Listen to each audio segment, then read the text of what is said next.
Membaca seharusnya menjadi pintu menuju kebijaksanaan. Namun, dalam praktiknya, kegiatan ini kerap menumbuhkan rasa superioritas. Kita seringkali merasa lebih pintar hanya karena jumlah buku yang kita baca. Padahal, esensi sejati dari membaca adalah memperkaya perspektif, bukan untuk mempertinggi diri di hadapan orang lain.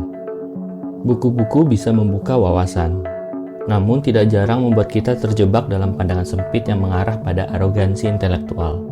Jadi, apa yang salah dalam cara kita membaca? Bagaimana kita menghindari jebakan ini dan tetap belajar dengan rendah hati?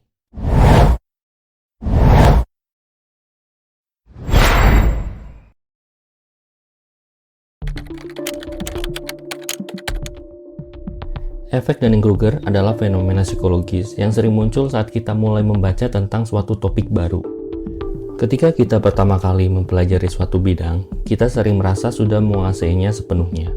Dalam tahap awal ini, kita merasa percaya diri dan bahkan mulai menganggap diri kita lebih cerdas dari orang lain yang belum membaca topik tersebut. Padahal, pada kenyataannya, kita hanya menggores permukaan dari topik yang sangat kompleks. Kenyataannya, semakin banyak kita membaca, semakin kita menyadari seberapa banyak yang belum kita ketahui. Pada titik ini, kebijaksanaan terletak pada kesadaran bahwa kita masih berada di awal perjalanan pengetahuan. Sayangnya, banyak pembaca yang terjebak dalam ilusi kompetensi awal ini dan merasa cukup tahu hanya dengan membaca beberapa buku pertama tentang topik tersebut.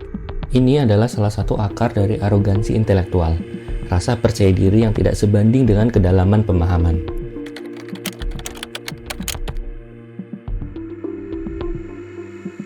Sebagian besar dari kita cenderung memilih buku yang menguatkan pandangan yang sudah kita miliki. Suatu fenomena yang dikenal dengan bias konfirmasi atau confirmation bias. Ketika kita mencari tahu lebih banyak tentang suatu topik, kita seringkali hanya ingin mendengar apa yang sudah kita percayai. Akibatnya, kita semakin terperangkap dalam pandangan sempit dan membaca hanya menjadi cara untuk membenarkan diri kita sendiri, bukan untuk membuka pikiran. Ini adalah jebakan yang sangat sering terjadi. Kita membaca buku yang sesuai dengan kepercayaan kita dan mengabaikan yang bisa menentang atau memperkaya perspektif kita. Alih-alih belajar dan berkembang, kita malah semakin terkungkung dalam kebiasaan berpikir yang sudah ada.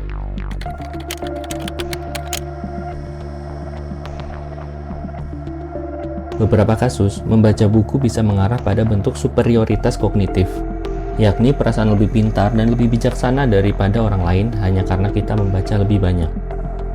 Kondisi ini merupakan kesalahan besar yang bisa merusak tujuan sejati dari membaca, yakni untuk memahami dunia secara lebih baik. Ketika kita merasa lebih unggul, kita seringkali mengabaikan pengalaman dan pengetahuan orang lain yang tidak sejalan dengan apa yang kita baca. Namun, realitanya, banyak orang yang tidak membaca buku yang sama dengan kita mungkin memiliki pengetahuan praktis yang jauh lebih bernilai.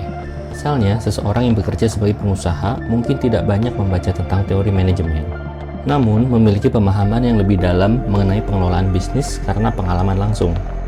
Kita perlu mengingat bahwa pengetahuan tidak hanya datang dari buku, tetapi juga dari interaksi kita dengan dunia nyata.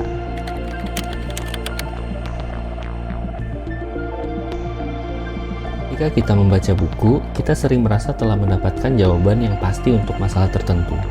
Buku memberi kita informasi yang dapat kita gunakan, namun dunia tidak selalu sesederhana yang digambarkan dalam teori-teori tersebut.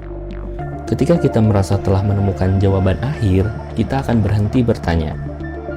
Padahal, kebijaksanaan sejati terletak pada kemampuan untuk terus mengajukan pertanyaan dan menggali lebih dalam. Bertanya bukan hanya tentang mencari informasi tambahan, tetapi juga tentang menggali lebih jauh ke dalam nuansa, konteks, dan sudut pandang yang mungkin belum kita pertimbangkan. Ketika kita berhenti bertanya, kita berhenti bertumbuh. Sebagai pembaca yang bijaksana, kita harus selalu bertanya, apa yang saya belum ketahui? Apa yang bisa saya pelajari dari perspektif yang berbeda? Ini adalah langkah penting untuk menghindari rasa puas diri yang sering menyertai pembaca yang tidak reflektif.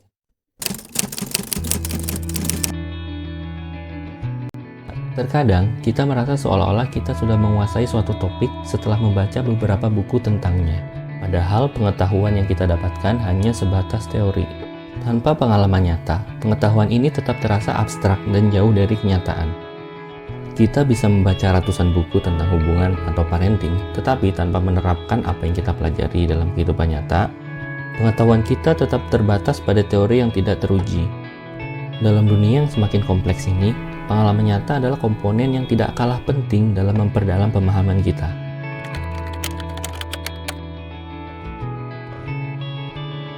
Selain efek Dunning-Kruger, ada juga teori-teori lain dalam psikologi yang menjelaskan keterbatasan pemahaman manusia, seperti cognitive biases atau bias kognitif.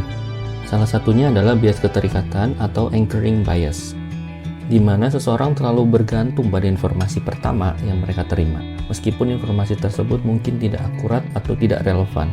Dalam konteks membaca, ini bisa berarti bahwa buku pertama yang kita baca tentang suatu topik seringkali membentuk pandangan kita secara permanen, meskipun kita belum mengeksplorasi lebih dalam. Sebagai contoh, setelah membaca buku pengantar tentang teori ekonomi, kita bisa merasa sangat yakin dengan pandangan pasar bebas, tanpa memperhatikan berbagai perspektif ekonomi lainnya seperti ekonomi perilaku atau ekonomi sosial.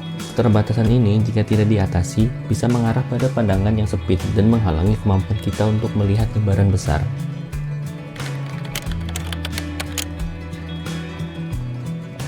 Membaca juga dipengaruhi oleh faktor sosial dan budaya. Kita seringkali membaca buku berdasarkan rekomendasi dari orang lain, kelompok sosial, atau bahkan tren yang sedang populer. Ini menciptakan echo chamber, suatu ruang yang hanya berisi ide-ide yang sama, tanpa ruang untuk keberagaman pendapat. Ketika kita terjebak dalam ruang semacam ini, kita hanya mendapatkan pemahaman satu sisi, dan mengabaikan sudut pandang yang lebih luas. Kebiasaan ini juga terkait dengan fenomena tribalisme intelektual, di mana kita cenderung bergabung dengan kelompok tertentu yang memiliki pandangan serupa dengan kita. Ini bisa mengarah pada ketidakmampuan untuk menerima atau memahami pandangan yang berbeda, karena kita merasa lebih nyaman di dalam kelompok yang kita anggap lebih terdidik atau lebih paham.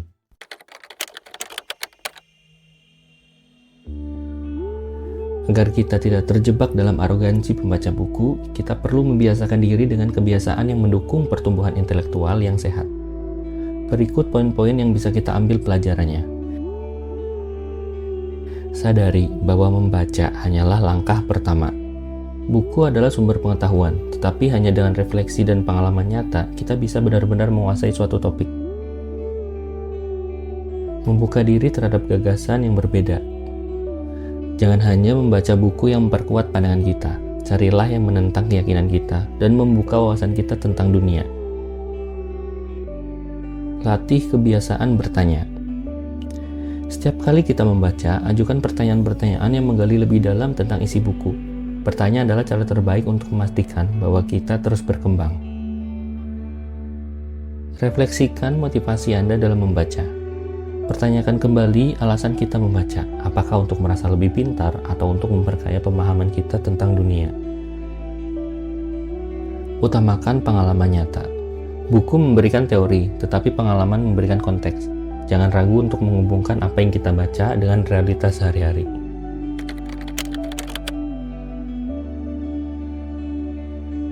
Membaca adalah sarana yang luar biasa untuk memperluas wawasan, tetapi kita harus berhati-hati agar tidak terjebak dalam arogansi intelektual. Buku bisa menjadi sumber kebijaksanaan, tetapi hanya jika kita membaca dengan hati yang terbuka, penuh rasa ingin tahu, dan kerendahan hati. Untuk menjadi pembaca yang bijak, kita harus terus bertanya, terus merenung, dan terus belajar. Karena kebijaksanaan sejati bukanlah tentang seberapa banyak yang kita ketahui, tetapi tentang bagaimana kita menggunakan pengetahuan itu untuk memperkaya hidup kita dan orang lain.